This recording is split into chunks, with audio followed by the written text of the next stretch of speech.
Alright, let's check first if the ladies at the back can't hear anything. Partner, let us reveal our one most important question.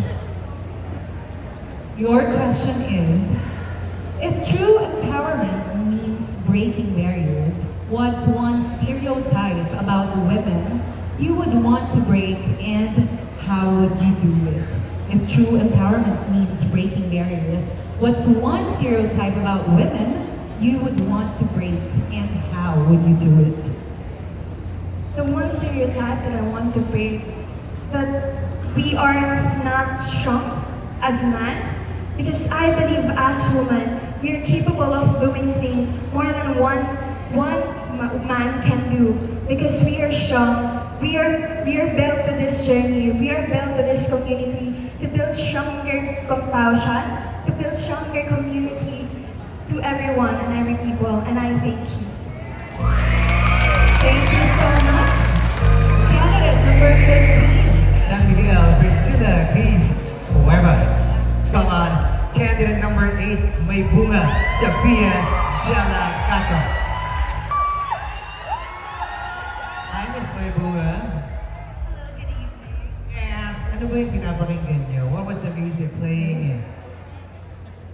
It was a remix of a song and it was all just about, party. So after tonight, after we know who the winners are, we get to celebrate and feel the spirit of the universe, I believe. Amazing. Alright, I think we deserve that. Hindi ba mag-party-party ang mga taga-Pasig? Oo naman, may iba ako party, Pasig. Yes. Ako, pasigay niyo ako. Oo naman. Okay, before we party, here's your final question.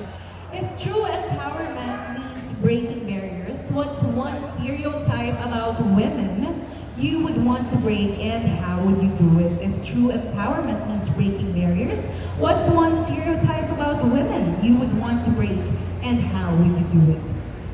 Well, that one stereotype would be the thinking that we women cannot lead, that we women do not have a place in society, and that we shouldn't have a position in the government. I have been a youth leader of Pasig City since I was 17 years old.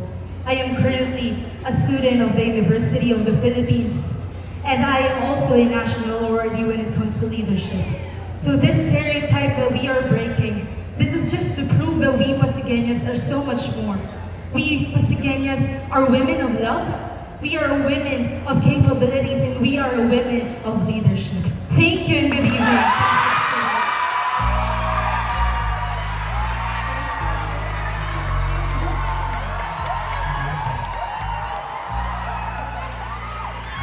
Let's call on candidate number 11, Pinagbuhatan, Alessandra Tan.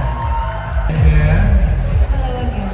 Okay, a while back you were a little nervous. This time, how are you feeling? Actually, I'm not really feeling well because I wish I drank a lot of water backstage. So, but I'm still happy that I'm part of the top 5. Amazing. May nasobrahan, may kinulang sa tubig. Alright. We're gonna address that, folks. But in the meantime, I think we are ready for the question. And the one important question is, Your question is, if true empowerment means breaking barriers, what's one stereotype about women you would want to break? And how would you do it? If true empowerment means breaking barriers, what's one stereotype about women you would want to break? And how would you do it? If I am given a chance to do that, I would use the stigma of, I would address the stigma that women are weak.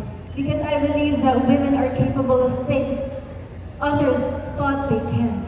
And because of that, I want to be remembered as a queen who inspires others from within. Thank you. Thank you so much. thank you. The strength is from the inside.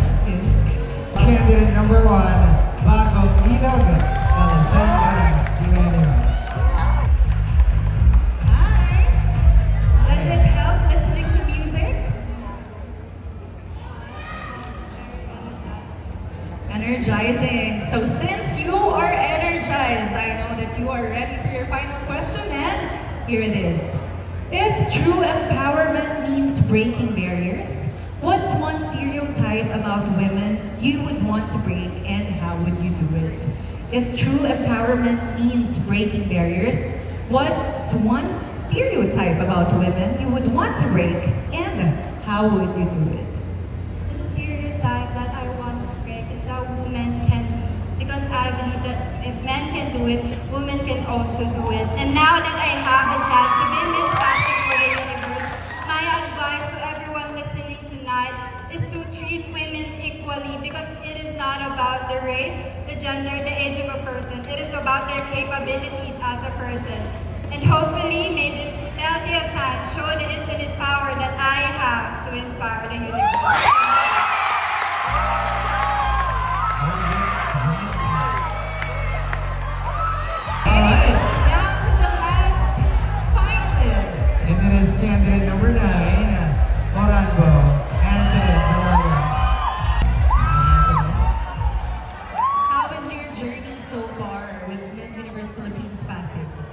To be honest, my journey was very fulfilling, and also, since it's very new to me, I get to encounter my beautiful and caring sisters. So, yung journey ko po sa Miss Universe Philippines Pasay, kahit new siya sa akin, sobrang dami kong natutunan and sobrang dami kong na-experience. And I am sure you're inspiring a lot of women here who are thinking and considering joining, diba? Next year, who knows?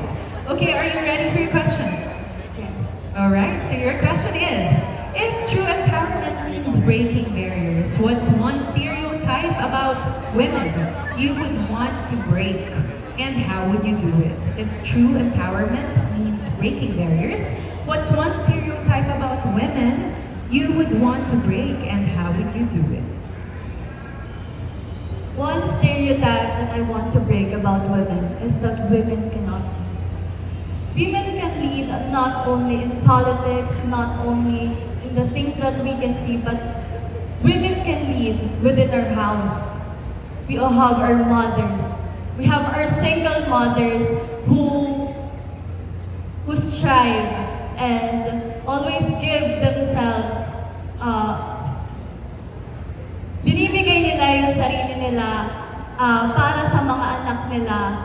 And this is something na magpapakita na ang isang babae ay kaya na mag-lead. Hindi lang sa labas, kundi pati rin na rin sa pamamahay. Kasi paano nila na-handle yung simpleng paglilinis ng bahay, pag-aayos ng bak.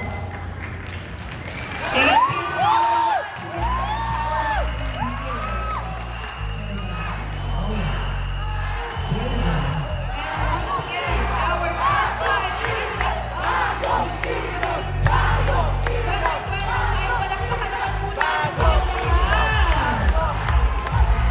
Thank you so much, ladies, for being sport. For sure. I mean, race under pressure. It's no joke to speak your mind right here in the middle, given a very limited time, and being watched by a lot of people right here. So much pressure, but they delivered, ladies and gentlemen.